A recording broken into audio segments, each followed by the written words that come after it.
Do I have a future in this team? Because over the course of 4 years, how did we not get Jonathan Kuminga to a place in which we trust him regardless of who we add to our roster? If he's supposed to be the future, the next generation of the franchise, how do we have a situation where we're not trusting him in our urgent positions? And if I'm Jonathan Kuminga, I'm asking the same question. If you don't trust me now, when will you ever? So glad to have on as my guest. She's been on the show before, my friend, NBA and WNBA analyst. You know her from the pre and post game shows on NBC Sports Bay Area with the Warriors, giving it back and forth with the Ezeli and Mullen and all those guys. Bonte, Zena, how you doing today? Thanks for coming on. I'm doing well. Thanks for having me. Yeah, it's been a while since we chat, but yeah, it's perfect timing. There's a lot going on in both worlds, NBA and WNBA. I need to hear your takes. I need to hear, I ask you these questions, but absolutely, let's start with the Warriors. Wasn't the easiest road into the playoffs. You were there for it. You've been around this.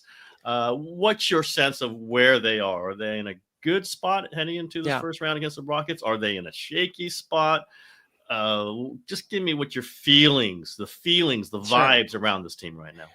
Okay, so I'm happy that you said vibes because I think there's two ways to look at this. Number one, it's the vibes of the team in general, and then there's the vibes on the court. And I think all season long, the great thing for the Warriors has been they have been consistently in good vibes. Like even when they were going through that losing skid in December and going into January right before the big trade, they were still saying it's good vibes in the locker room. It's good vibes. And I still think it's good vibes all around. You felt that in that Memphis game.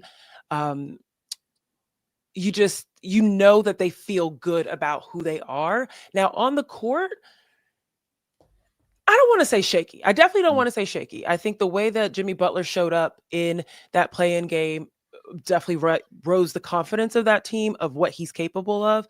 Those last 3 games right before the play-in were kind of like, where's playoff Jimmy? Is he coming? Is he going to be heard that. He heard that. And he heard that, right. And he showed up. And so I think the Warriors feel very confident on the court now too, going into this. And they feel particularly confident that they're going up against the Houston Rockets, which they feel very strong against. Yeah, I mean, listen, they lost to them at the Chase Center. We know in the last game, and the Rockets have so much talent, so much length, stuff that does bug the Warriors. But yeah, the Warriors are the favorites. Now, I am a little surprised they're such favorites. I don't know if it's been bet down, but they were 2-1 favorites to win this as the 7th seed that had to go through the play-in.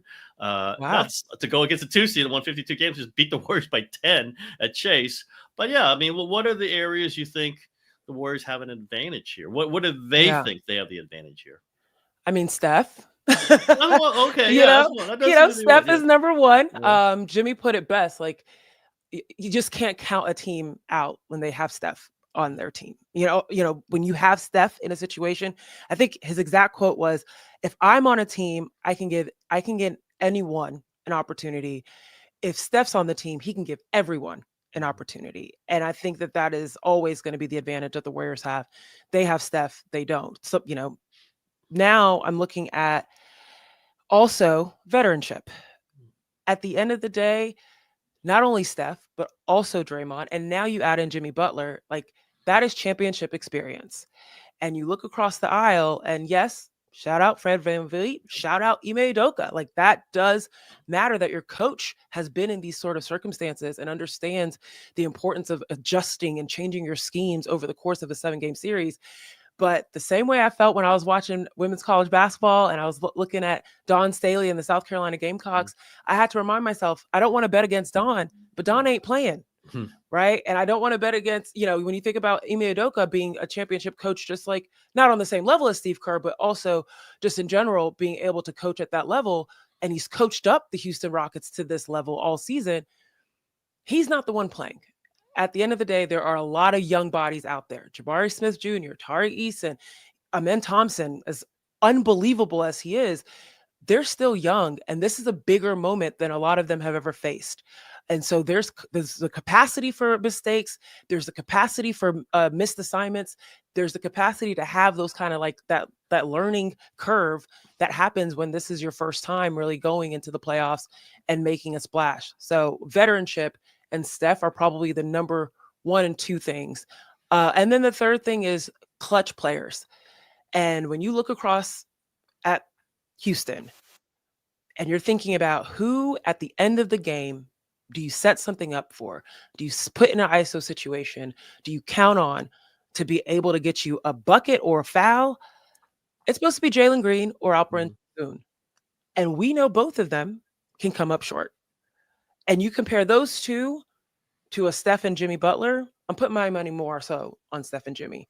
So I think the clutch aspect is also an advantage. Well, we always say, series is often decided by who has the best player. And no question, obviously, Steph Curry is going to be the best player in the series in almost every series he plays in.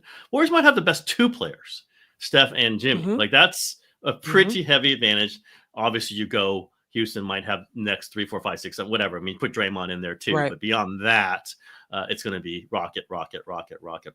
But I mean, we've seen this with the Warriors when they've got the best player, or sometimes they have the best 4 players. So back in the Durant era, it's hard to beat that. And here's my thing. I think it's the Warriors. Or almost have an advantage by starting on the road because the pressure is going to be so much on the young Rockets to win both games at home, right? That the Warriors love that. Go out on the road. If you're the lower seed, they did this against the Rockets 2017. Rockets were higher seed. Go take game 1 because you know what it's going to feel like in that building in Houston. If they're down 3 with 4 minutes left, it's going to be quiet. It's going to be like gasping.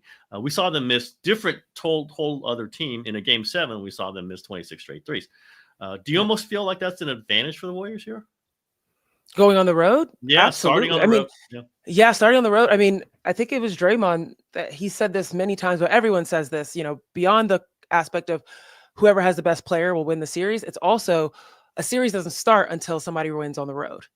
And so the fact that the Warriors are going to be able to go in there and start out, and they found success on the road. They've always been pretty great road warriors this season. I'm not sure what the breakdown is this season, but I think they feel comfortable on the road just as much because let's just be real. Steph has a lot of fans on the road too. But the last time I think that we saw Steph kind of stop and take in everything was against the Houston Rockets. Like it was in their building that he had just a horde of people cheering his name. So I do believe that the Warriors starting on the road doesn't stop anything from them. Your point about the pressure to keep the Warriors from getting a win is going to be massive. And that's when you can have those like young mistakes of like, I got to do something now. I got to rush a shot. I got to, gamble on a steal. I got to do all these different things to ensure that this doesn't happen. I feel like that is where the Houston Rockets will be susceptible.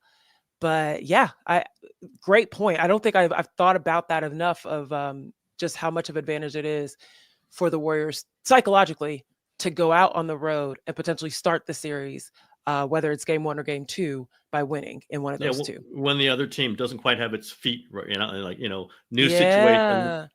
These guys have not had a pressure like this. But the other flip is, if you're the Warriors, you better win one of those first 2, because then you don't want it to flip. You lose one of the next 2 at home, and they have not been great at home, as we've seen recently. They lost a bunch of games at home. Then you got, you lose one of those, you're down 3-1, and you're going back there. They got a chance to clinch in 5. This is classic playoff stuff. I love that we're back talking about it. It's been a little while since it really got involved in the playoff stuff. Zena, Jonathan Kuminga, obviously a big issue. I wrote about him today. What do you think is really going on here? Do you think it's any kind of like distraction in the locker room, anything where other players will have to think about this, or it's just kind of like a done deal? We know where he is. He's way out down, almost at the bottom of the rotation, if he's even in it at all. What's the sense of that? I mean, it was Steph that said a few weeks ago, like, we put so many eyeballs on this player, particularly talking about Jonathan Kuminga on the court. And I think this is true for him off the court. And I get why we put so much pressure and attention on this story. It's because it wouldn't matter if he wasn't that good. Exactly. Jonathan Kuminga is incredibly talented, and you know what he's capable of providing you. But the truth of the matter is that this coaching staff, this scouting staff, everyone's done their due diligence to figure out what works best right now. And right now means urgence and winning and needing to win. And Jonathan Kuminga, unfortunately, doesn't fit within that. I think his talent and what he brings, the athleticism that he brings, the length that he brings is going to be needed, especially against a team like the Houston Rockets. But the whole premise is, if it ain't broke, don't fix it. And so they're going into the playoffs feeling pretty good about this rotation, feeling pretty good about having a GP2 to space around a Jimmy Butler as opposed to a Jonathan Kuminga. There's something there. All of these pieces of the fact that he's also up for a contract extension, right? The fact that he's coming off of this injury and trying to find his way back. And now he's got 2 DNPs in a row. And the teams that they're going to face, especially if you're trying to get out of the West, are going to be players that match up well against a player like Jonathan Kuminga. That's why there's this story there, because you can't ignore you have this almost free agent sitting on your bench that could be utilized, and he's not being utilized. So I wish I knew, but it does feel as if the Warriors players are like, this is what it is. We're rocking with what we got, and we're going to try to win games with what we got. At the end of the day, the Warriors will make an adjustment if it comes down to it. And that's where I get concerned, is if you put him you come into the playoffs with him not in the rotation, and then you throw him in there maybe because you're desperate and you need some sort of juice and you're not getting what you need out of Jimmy, or you're not getting what you need out of Moses Moody, or you're not getting what you need, period, and you need something, and you throw him in there kind of out of context almost. What can you expect from him? Like, what do you expect from him? That's a great question point. for me. That's a great point. I don't think you can expect much. And I think you, in some ways, are setting him up to fail a little bit. But it feels like Kerr has you know what? That we can't worry about that. We can't risk that, right? This is we got to go with the guys we think fit with what we're doing. I'm a Kuminga guy. I've said it. Jonathan's probably not real happy with me right now. That's okay. I get it. But you have to understand why it's happening. This is happening because Coach Steph doesn't believe that it would even matters to try to get him extra minutes. And frankly, the locker room doesn't either. The locker room absolutely like what I hear from them, the other players, is we're doing pretty well. We're doing pretty well. Yeah. And to stop and say, okay, we got to take care of this one guy, it does tell you, why do you have to take care of this one guy when everyone else is on board? Zena, do you think Kuminga's got a future with his team? I mean, if I'm him, I'm looking at do I have a future in this team? Because the larger existential question is, in the course of 4 years, you can say, oh, Jimmy doesn't fit right now because Jimmy's here.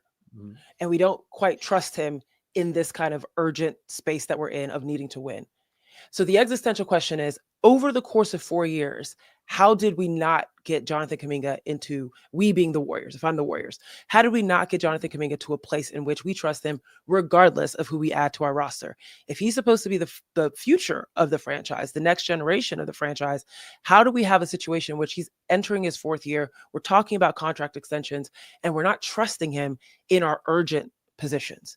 And if I'm Jonathan Kuminga, I'm looking at that and I'm asking the same question, and I'm like, if you don't trust me now, when will you ever?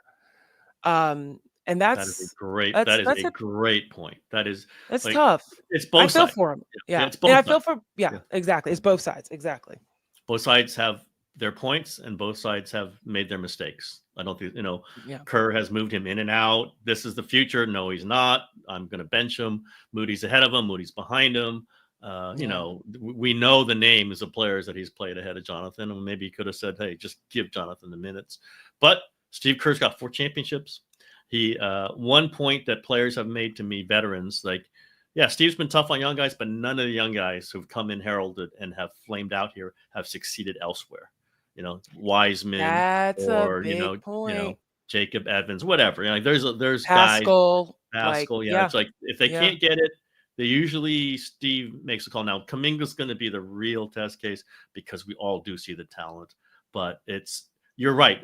Great point about they should have gotten him ready to this point, or at least feel like they can play him 10 minutes, 12 minutes. And you can expand that to 20. Right. You can't just throw him in there and go 20 minutes in Houston in game 3, right? I mean, that would be, a little bit of malpractice. But the funny thing is, though, the funny thing about that, though, is if they do that, we know Jonathan Kuminga is capable of taking those 20 minutes and putting up 20 points. He's capable of doing something like that. And that's why this feels so topsy-turvy. It's just what is happening? We'll see what happens. This offseason will tell a lot, but the frustration is there on his part, and I understand why. And right now the Warriors have to worry about just trying to make the best of Steph's years, especially, and now especially this pairing with Steph and Jimmy. Like, how can we capitalize on that? And this Jonathan Kuminga thing is not prioritized in comparison to that, understandably. I do love talking about this topic, everyone. It's a fascinating topic. It's a tricky topic. It is a very tricky topic. And that's a great point about not getting him ready for this. That is that's the best point I've heard in several days. I wish I had made it. I'm glad you made it on my podcast, Zena. You picking the Warriors in this series? You think they're going to win it? Yeah, I am. And that's mainly because of that veteranship, and also obviously Steph Curry. That showing by Jimmy Butler, though, that probably boosted me. I was kind of like, it might be close. But Jimmy Butler shows up like that in the way, the confidence, the swagger he's showing up with too. Yeah, I think this will be not a sweep, but Warriors will win it. Yeah, I think they get game one. Here's what I think. I think they're going to win a lot of close games and lose some blowouts. But you don't count the overall total, right? You just count the games, get the 4. Right. And I think they will get the 4 faster than Houston. It's going to be tough, though. Those wins, they're going to have to make great plays at the end of games. But they're going to have to figure out what to do with Amen Thompson. Yes. Like, all over. That's the number one problem. That is the number one advantage that Houston has right now over the Warriors, is that they have this defender that cannot be shaken. Yep. They have, in my opinion, Amen Thompson is one of the best defenders, probably the best guard defender in the league right now. And when Steph is swarmed by him, who is stepping up? Brandon? Buddy? Everyone else around. Moses, got to hit your outside shots. Got to be ready. Huge. You know? Absolutely.